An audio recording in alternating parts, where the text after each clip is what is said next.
Hi there, and welcome to the Melody Music Studios interview series, where we get to know our teachers a little bit better. I'm Ashley.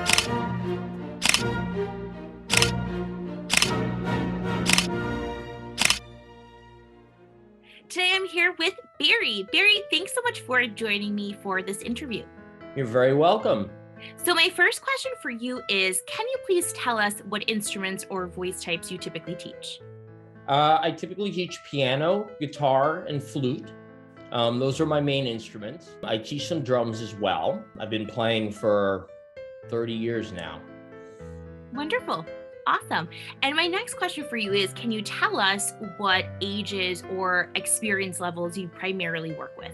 I have taught as young as 4. I have taught as old as 80. My first question for you, Barry, is who are your musical inspirations? Who really inspires you to continue in this world of music and music education that we're in?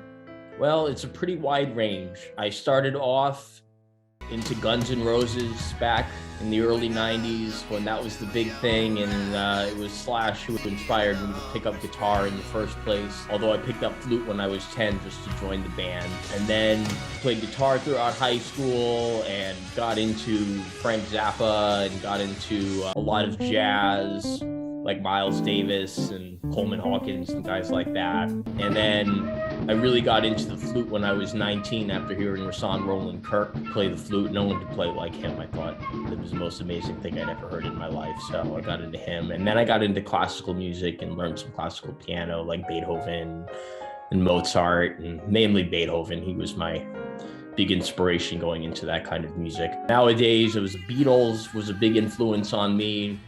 As a songwriter and as a composer, I got really into that. It ranges far and wide nowadays. Excellent. Sounds like a lot of classics on there on that list. That's great. What characteristics or qualities do you possess, Barry, that you think can make you a successful teacher? Well, I'm very patient and I listen.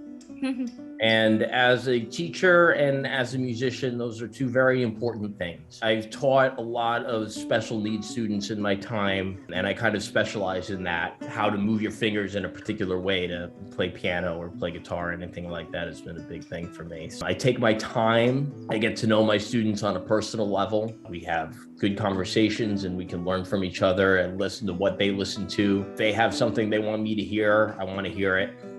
So I've been introduced to a lot of great music that way. Wonderful. If someone suffers from performance anxiety, which I know so many of us do, even, us as teachers, what advice would you give someone who struggles with that? What can they do to improve that part of their performance?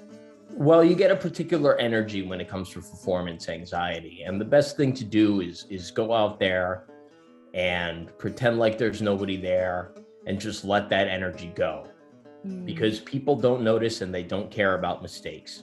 They just want to hear what you've got to offer, and they often just love it. That's great advice. Yeah. And really just sort of focus in on the moment, stay connected to the moment and what you're offering, because people are really, that helps to draw them in and keep them focused on you and what you're doing. But like you said, not so much on any mistakes. They kind of let those things go.